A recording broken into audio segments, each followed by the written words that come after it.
Ayat yang sudah dibacakan dalamnya suratul Fatihah. Jangan menunggu kiai, ustaz, habib datang untuk membacakan Al-Fatihah dalam akhir. Kita sendiri belajar. Baca 3 kali boleh, 1 kali boleh, 7 kali boleh. Habis itu tiup dalam air, boleh 3 kali. Kemudian silakan minum. Kasih kepada anak-anak kita. Bismillahirrahmanirrahim. Assalamualaikum warahmatullahi wabarakatuh. Alhamdulillahirabbil alamin. Allahumma shalli ala sayyidina Muhammad wa ala ali sayyidina Muhammad.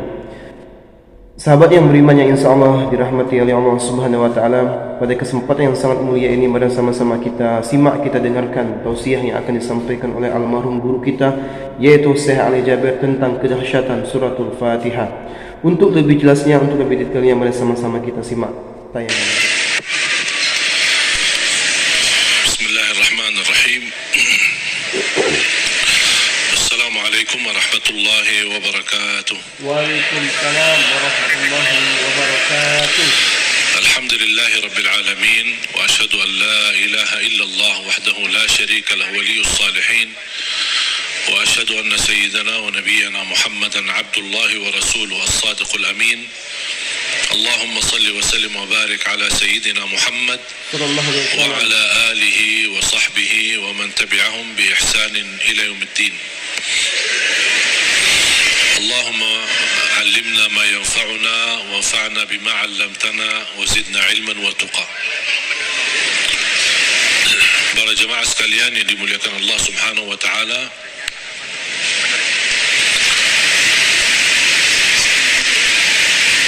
begitu luar biasa kemuliaan Al-Quran untuk kita.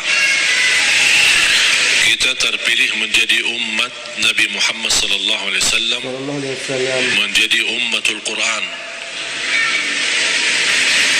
Quran yang abadi, Quran yang suci, dijamin tidak ada celah di dalamnya, tidak ada kesalahan, tidak ada kebatilan. Bahkan dalam lindungan Allah Subhanahu wa taala, dari bentuk makna, arti, isinya, tulisannya, halam-halamannya, dan semua dilindungi oleh Allah Subhanahu wa taala. Sebagaimana janji Allah, inna nahnu nazzalna dzikra wa inna lahu lahafizun. Kami telah menurunkan Al-Quran dan kamilah yang menjaganya. Termasuk terjaga ahlul Quran. Bukan hanya Al-Quran sendiri yang terjaga, tetapi ahlul Quran pun dijaga oleh Allah Subhanahu wa taala. Bahkan salah satu lindungan Allah Subhanahu wa taala kepada kita melalui Al-Quran, akan dilindungi oleh Allah ahlul Quran dari siksa neraka Jahannam.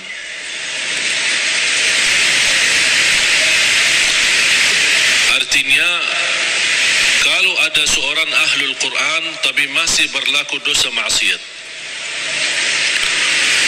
dan seandainya dihukum oleh Allah untuk masuk neraka sementara, untuk disucikan dan membersihkan dari dosa dan maksiat, neraka pun tidak akan mampu menghanguskan kulitnya dan tidak akan mampu membakar hatinya, karena isinya Al-Quran.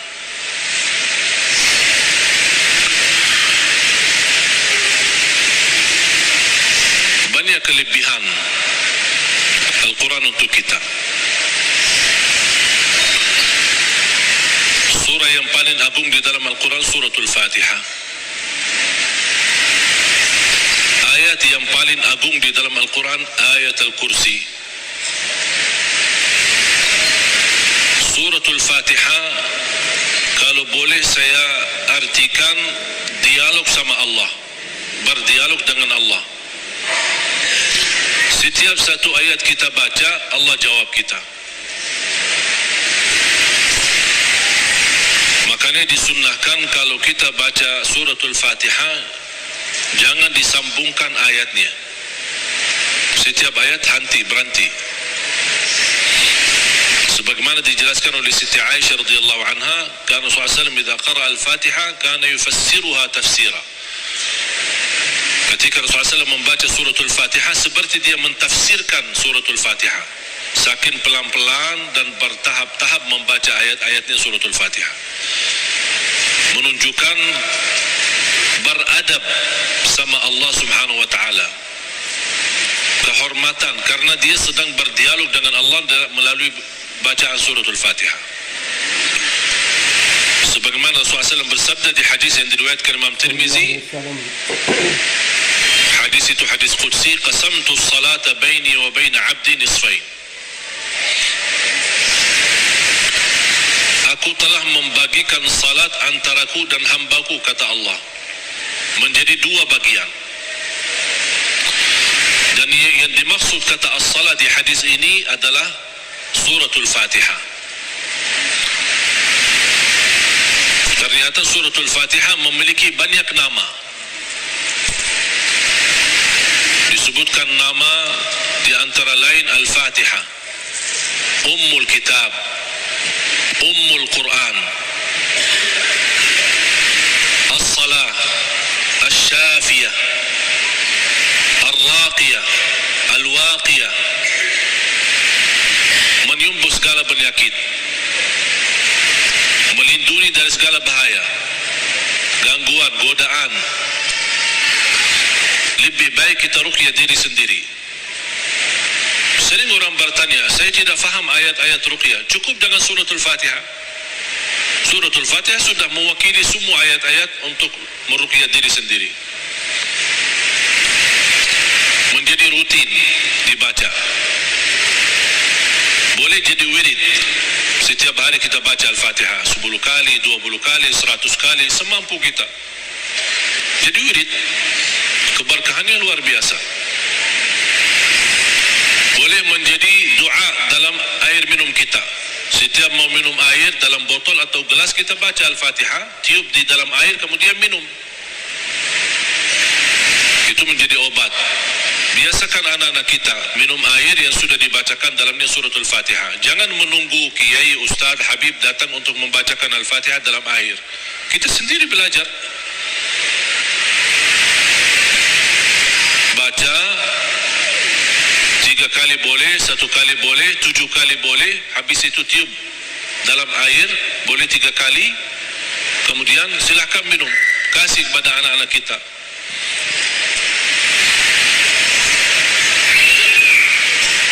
Al-Fatihah sebagai obat menyembuhkan penyakit kita.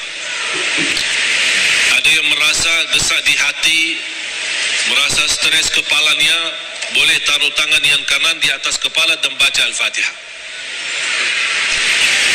Di atas dada kita baca Al-Fatihah. Itu sungguh subhanallah. Al-Quran sebenarnya seluruh isi Al-Quran itu obat. Qul huwa lilladzina amanu hudan wa shifaa. Sungguh Al-Quran itu petunjuk dan obat, menyembuhkan penyakit bagi orang-orang yang beriman. Berarti Al-Quran menyembuh penyakit hanya berlaku bagi orang yang beriman. Yang tidak beriman tidak berlaku.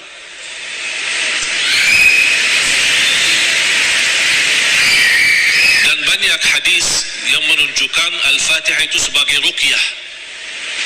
Sebagaimana hadis Abu Musa Al-Ash'ari radhiyallahu an, ketika menobati seorang kepala kampung yang sambat sakit, kemudian dibacakan Al-Fatihah, kemudian faka'annama nashita min iqal, sampai dia sembuh seperti tidak pernah sakit sebelumnya. Dan mereka mencerita ketika mereka pulang ke Madinah bertemu Rasulullah SAW, mereka mencerita apa yang terjadi bersama orang kampung. Di antaranya kepala kampung yang sedang sakit, dibacakan Al-Fatihah, dia sembuh. Rasulullah SAW bersabda, wa ma yudrika annaha ruqyah. Dari mana wahai Abu Musa kamu tahu itu ruqyah? Itu menunjukkan Rasul setuju dengan perilaku Abu Musa Al-Ash'ari. Kembali kembali kepada hadis yang diriwayatkan Imam Tirmizi, hadis yang qudsi, qasamtu salata baini wa baina 'abdi nisfain, aku telah membagikan salat antaraku dan hambaku. Ini Allah yang sedang bicara di hadis qudsi itu. Berarti salah satu nama suratul Fatihah as-salah namanya. Kenapa dinamakan as-salah? Karena tidak sah salat kita tanpa suratul Fatihah. Qasamtu salata baini wa baina 'abdi nisfain, aku telah membagikan salat itu antaraku dan hambaku dua bagian. Fa idza qara'a 'abdi alhamdulillahi rabbil alamin qala Allah hamadani 'abdi, ketika hamba berkata alhamdulillahi rabbil alamin qala Allah, Allah jawab. Cuba bayangkan jemaah sekalian, setiap satu ayat dari suratul Fatihah kita baca, Allah jawab kita. Makanya layaknya adab yang sempurna, jangan sambungkan suratul Fatihah. Allah jawab, kita hayati jawaban Allah subhanahu wa ta'ala. Alhamdulillahi rabbil alamin, Allah menjawab, hambaku telah memujiku. Alhamdulillahi rabbil alamin. Qala Allah hamadani 'abdi, hambaku telah memujiku. Ar-Rahman Ar-Rahim, qala Allah majjadani 'abdi, hambaku telah mengagungkanku. Malik Yaumiddin, qala Allah asna 'alayya 'abdi, hambaku telah memuliakanku. Allah jawab setiap ayat. Iyyaka na'budu wa iyyaka nasta'in, Allah jawab, ini antaraku dan hambaku. Na'budu itu Allah, nasta'in kami memohon pertolongan kepada Allah. Berarti ada dua bagian. Ini antaraku dan hambaku kata Allah. Ini ada bagian untukku, ada bagian untuk hambaku. Iyyaka na'budu wa iyyaka nasta'in. Dan terpilih kata nasta'in memang sangat pas. Kenapa tidak terpilih iyyaka na'budu wa iyyaka natawakkal? Iyyaka na'budu wa iyyaka nasbir. Iyyaka na'budu wa iyyaka nu'min. Kenapa terpilih kata nasta'in? Karena kita tidak mampu menyempurnakan ibadah sebagai hak Allah tanpa pertolongan dari Allah. Berarti cocok kata nasta'in. Imam Ibnul Qayyim membuat satu buku gara-gara kalimat ini, Iyyaka na'budu wa iyyaka nasta'in. Bukunya 2 jilid, lebih dari 400 halaman.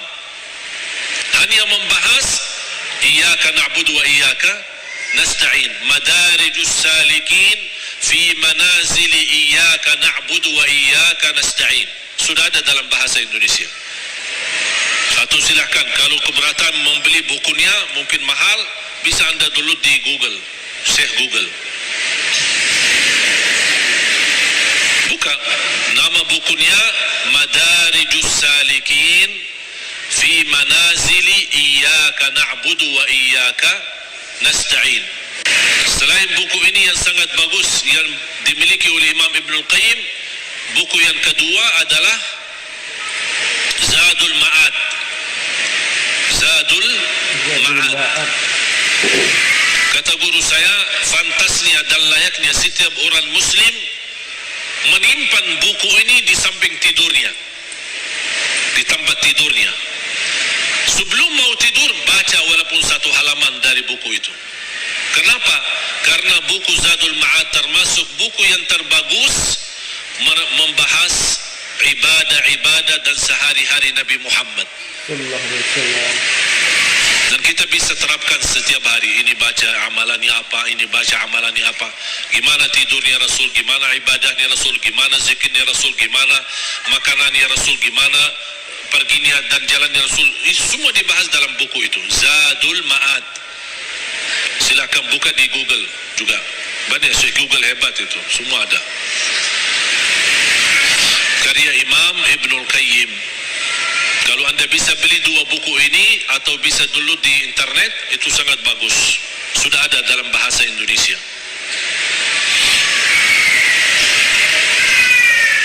Iyyaka na'budu wa iyyaka nasta'in. Qala Allah, ini antaraku dan hambaku, dan apapun yang hambaku minta aku berikan. Coba gimana jawaban Allah? Iyyaka na'budu wa iyyaka nasta'in, ini antaraku dan hambaku, apapun hambaku meminta aku berikan. Habis itu apa yang diminta oleh hamba? Minta apa? Ihdinas siratal mustaqim. Tetap Allah masih jawab, ini untuk hambaku. Ihdinas siratal mustaqim, siratal ladzina an'amta alaihim. Allah jawab, ini untuk hambaku. Ghairil maghdubi alaihim waladdallin, ini untuk hambaku. Artinya Allah kabulkan doanya, karena ini doa. Makanya kita tutupi amin. Apa arti amin? Allahumma stajib, ya Allah mohon diterima. Itu makna amin. Mohon ya Allah, terima permohonan kami. Allah menjawab, ini untuk hambaku. Artinya Allah jawab dan kabulkan doa kita. Makanya ketika kita baca Al-Fatihah, kita merasakan berdialog dengan Allah. Dan suratul Fatihah, dua macam doa ada di dalamnya. Ada dua macam doa. Doa ibadah dan doa masalah. Bukan masalah ya. Masalah.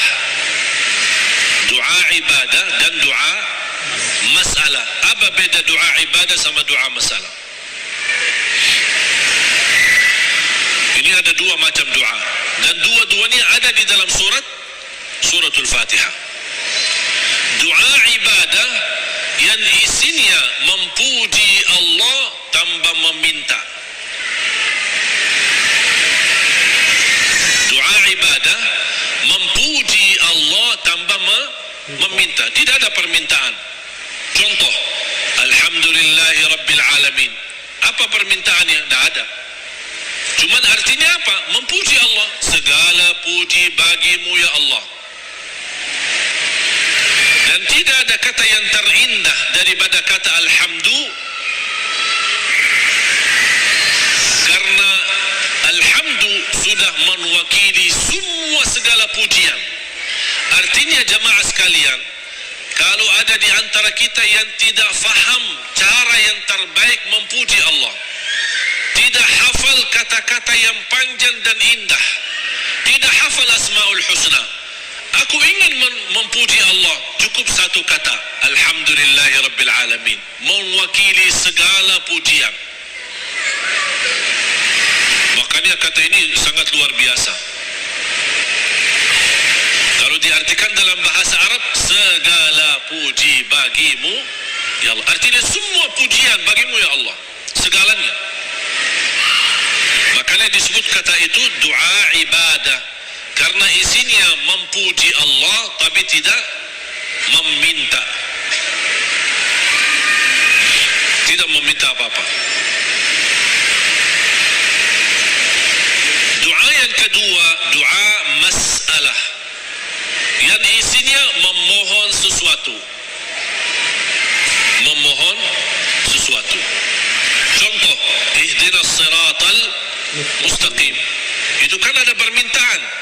Makanya disebutkan doa masalah. Layaknya setiap kita berdoa diawali dengan doa ibadah, baru masuk kepada doa masalah. Itu adab, tata cara doa. Jangan langsung mau berdoa, ya Allah ampuni ya Allah. Puji dulu.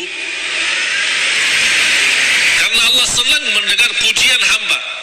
Allah senang. Buat Allah senang dulu, baru minta. Dan itu sudah dibuktikan oleh suratul Fatihah. Makanya saya selalu berkata, bagi orang awam yang tidak bisa berdoa, tidak mampu doa, tidak hafal doa, atau tidak memfahami bagaimana dia bisa berdoa, dia cukup membaca Al-Fatihah mewakili semua doa. Karena isinya doa ibadah ada, memuji Allah tanpa meminta, dan juga ada isinya doa masalah. Boleh enggak saya baca Al-Fatihah supaya anak saya mendapatkan hidayah, supaya anak saya disembuhkan oleh Allah, supaya saya dapat jodoh, supaya saya diberikan kemudahan? Doa. Al-Fatihah mewakili semua doa bagi orang yang tidak faham doa atau tidak bisa berdoa.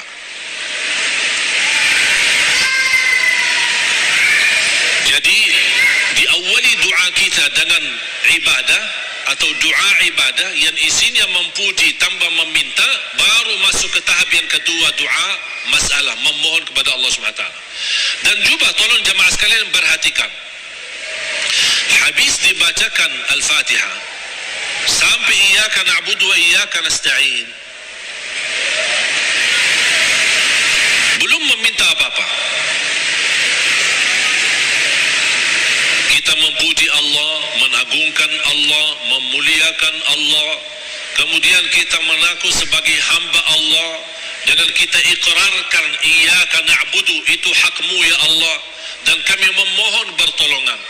Dan pertama permohonan pertolongan kepada Allah, dan yang terbaik pertolongan yang kita mohonkan kepada Allah adalah minta hidayah kepada jalan yang lurus. Jemaah sekalian, ayat Al-Fatihah disusun itu betul-betul rapi, tidak sembarangan kata-kata yang terpilih, termasuk meminta hidayah. Kalau kita dapat hidayah, segala urusan kita beres. Karena kata ihdinas siratal mustaqim bukan berarti kita memohon hidayah kepada jalan yang lurus dalam hal agama, itu tidak, bukan hanya itu saja. Tapi ihdinas siratal mustaqim dalam mengurusi rumah tangga, ihdinas siratal mustaqim dalam mendidik anak, ihdinas siratal mustaqim dalam mencari nafkah dan rezeki, ihdinas siratal mustaqim dalam kehidupan kami sehari-hari, ihdinas siratal mustaqim dalam beribadah, ihdinas siratal mustaqim dalam ikhlas, ihdinas siratal mustaqim dalam sabar, ihdinas siratal mustaqim dalam syukur. Semua hal-hal yang kita butuhkan, dunia maupun akhirat, ibadah maupun tidak ibadah, beramal apapun, kita memohon petunjuk hidayah kepada jalan yang lurus. Artinya kita memohon melalui ayat ini, kita berharap segala aktivitas kita bisa mendapatkan yang terbaik di jalan Allah. Ihdinas siratal mustaqim, berilah Allah petunjuk kepada. Alhamdulillahirrabbilalamin. Sahabat yang beriman, itulah tadi ilmu yang disampaikan oleh guru kita. Mudah-mudahan bermanfaat, mudah-mudahan kita dapat istiqomah mengamalkan surah Al-Fatihah ini. Mudah-mudahan kita semua selalu dalam lindungan Allah Subhanahu wa taala. Amin amin ya rabbal alamin. Saya akhiri, wassalamualaikum warahmatullahi wabarakatuh.